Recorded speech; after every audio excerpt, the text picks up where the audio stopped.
Hello and welcome back to the 100 OCs project, in which I'm taking a song from my Spotify Wrapped 2025 and creating a character based upon it. Today is the first of what I promised would come, the video game soundtracks. This is Ancient Stones by Jeremy Soule. He did the whole soundtrack for Skyrim, and this one is a very ambient, there's not a lot of distinctive stuff around it for me. But there are these stones of blessing you can go to in Skyrim that allow your character to receive a certain skill level or a certain buff to what they're able to do in terms of their skill tree. And so in the stretch of all stretches, I'm just kind of likening that to the very beginning when you have to create a character, because every race has its own advantages over the others. I have never played as anything besides a Khajiit. So I have to make a Khajiit for this, just a cute little guy. I've given him a bobtail or like a Manx tail. It can be kind of a question as to whether he lost it in combat or lost it on the long, long trek up into the province of Skyrim, which I have a map of because I do really love this game. There's no question, Khajiit is the best to go to for hand-to-hand combat, which there are at least 2 instances in Skyrim where you have to do a hand-to-hand combat if you want to get through the interaction. There's a guy outside of Riften who I believe if you beat him in a fist fight, he'll give you a horse. Like, he's just really cool about it. And then I always feel bad about beating him because a Khajiit has cat claws, so that's obviously they're buffed. And then there's a really racist guy you can fist fight in Winterhold, and you should beat him. You should beat him really good. And if you want to do that, you got to be a Khajiit. So that's just my favorite to play as. It's the most fun for me. It's also kind of fun if you go jumping down these like infeasible distances. Like when you're taking fall damage before you die, you just get to watch your Khajiit go with like its tail blowing in the wind. It looks like a cat jumping down off of something in real life. It's just funny to me. So I'm going to base him kind of off of Karjo's appearance, the companion you can get from one of the traveling bands of Khajiits. I've decided he's going to do a light armor build. His personality is kind of like a trickster or a prankster.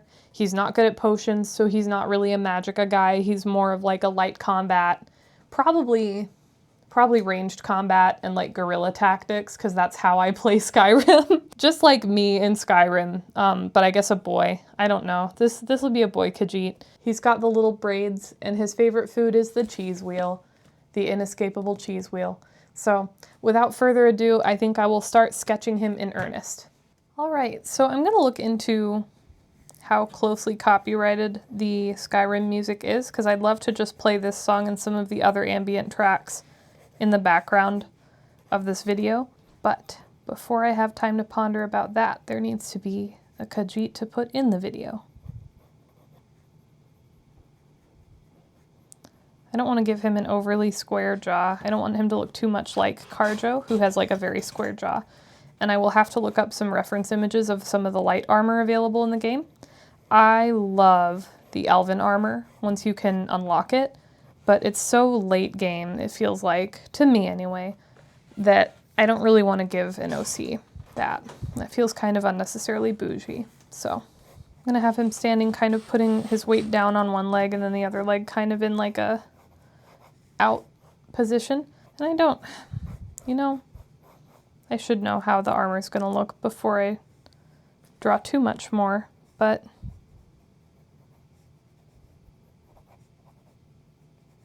this is good for like a starting form.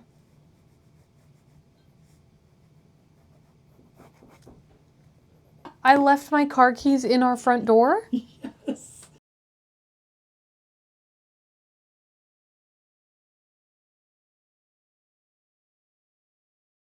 That's a little bit wrong for the string of the arrow or the bow, but it doesn't matter. It is what it is. Okay.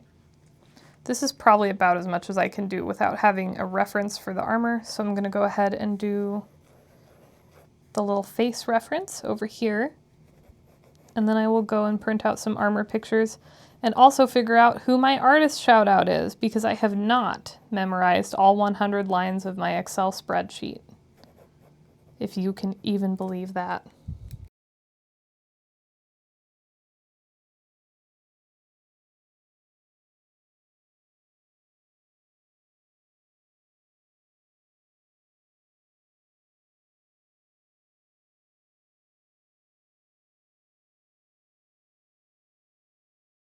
So cute.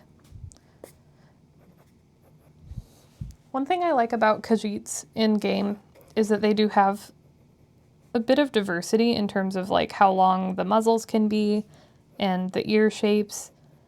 So it's fun, like either you're a long-muzzled Khajiit or a short-muzzled Khajiit. I think the long-muzzled one looks prettier, so I'm going to do that. Looks less like a house cat and more like a big cat to me. And everything I do, obviously, is based on what I like and what I want. Duh.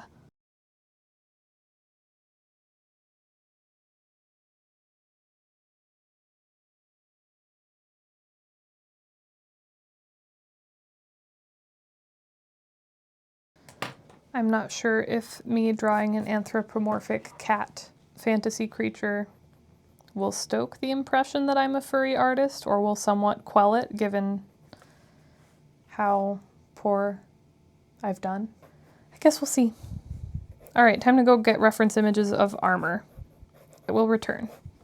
Bam! Through movie magic, I have added some armor because I got to the computer and I looked at the reference images and I thought, I don't want to have to print this out and decipher it from a printed image. I just decided to simplify them from the screen. And I also realized the armor I was talking about earlier that I love the most is the glass armor, and that is pretty endgame. The elven armor is what I wear up until that point.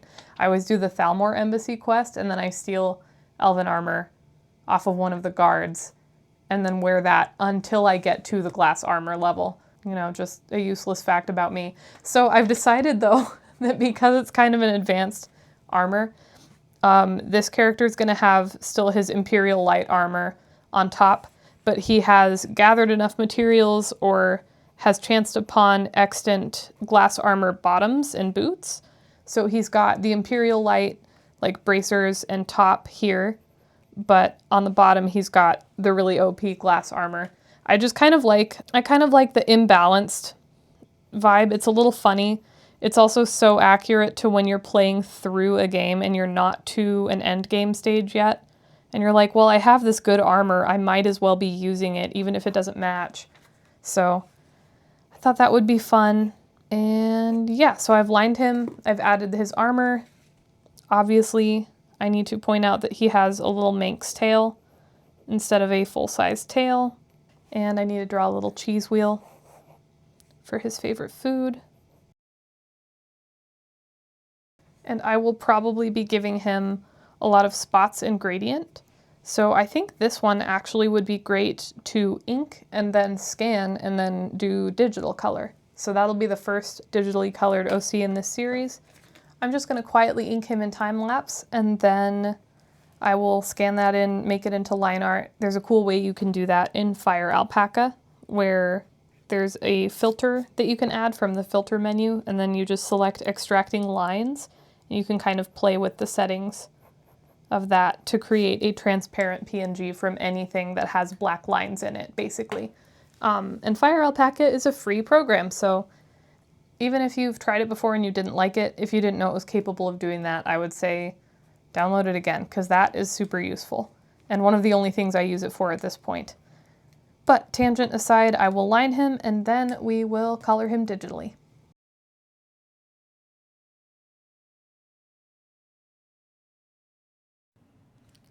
Now would be a great time for my artist inspiration. So I'd like to shout out Fawnwood or Miranda Zimmerman in this episode. I love the way that she draws and paints. I love the simplistic animal forms. I love the contrast. I love the composition. I love the weird trippiness and the darkness in some of her drawings, and then the ethereal, incredibly cute looks she achieves in other drawings. I just really, really enjoy her work, whether it is physical sculpted or prints and 2D art. So I will link her website in the description, and she is on Instagram at Fawnwood as well. Definitely give her a look, and if her art's not your thing, that's okay, but it's definitely mine.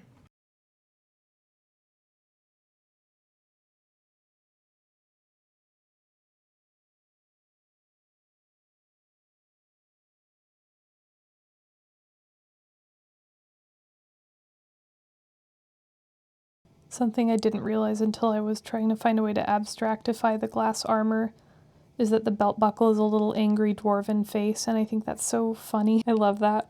This might be an unpopular opinion among Skyrim players, but I think the dwarven ruins are a lot of fun to go in. I like kind of the Art Deco feel that they have. I like that none of the enemies are organic. It really sells the idea that the entire civilization of dwarves is just gone now, which is horrifying, and I love that. And it is just one of those things where it's like, what happened? What happened to them? So I really enjoy kind of, oh, that was stupid to start freehanding, but we'll do what we can. I really enjoy sort of the horror element, I guess, of exploring dwarven ruins and knowing that you're not going to meet any living enemies, just the robots they left behind.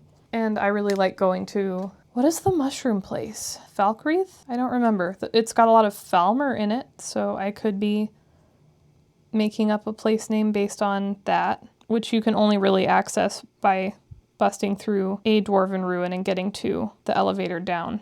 Which again, like, begs the question, like, why were they going down there? I love the dragon that you can summon down there. That's kind of like a little Easter egg surprise. It sort of sucks that the only thing you can do is kill him. You can't really, like, interact with him. It would have been cool if he could have been a peaceful dragon like Parthenax is, and if he perhaps had some special wisdom for the player. But I do think you learn a shout from him. Well, yeah, you do, because you learn a shout every time you absorb dragon energy, but I mean, a shout is fine. A conversation would have been nice too, though. Maybe that's just my hashtag girl gamer tendencies.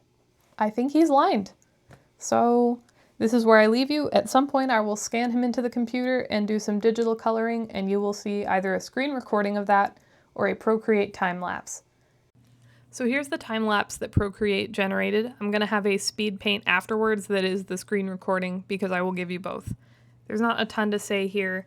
I like to break up my layers based on a color block for each thing in the image, so I have 3 different layers, one for the pants, one for the light armor, and one for like the fur color.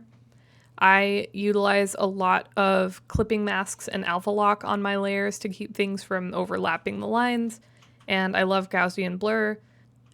Most of what I know about digital art I've absorbed from various tutorials over time.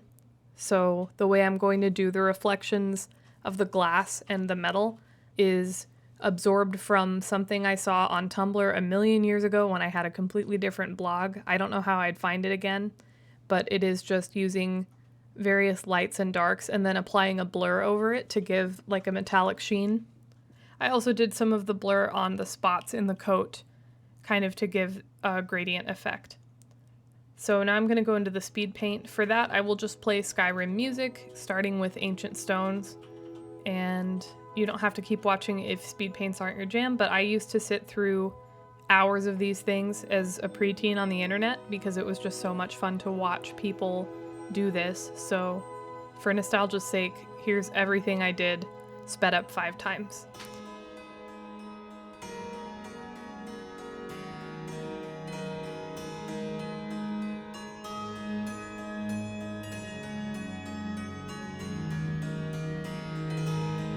Oh, and also, I did forget to draw the braids on the back of the head, so that's what I'm doing right here. But okay, I will leave you now. Have a wonderful week, and tune in for the next one if you enjoyed this video. Thanks for watching.